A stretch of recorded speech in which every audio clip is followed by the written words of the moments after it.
Hello mga idol, dito na naman tayo mag full weld kasi napunit na yung bakit ng loader mga idol.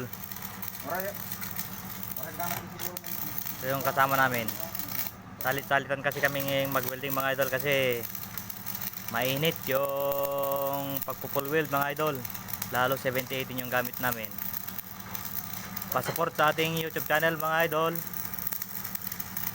subscribe na rin.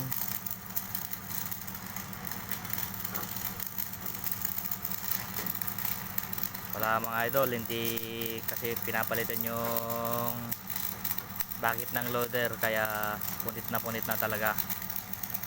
Ayun yung mga idol, tignan nyo yun, wala na talaga oh.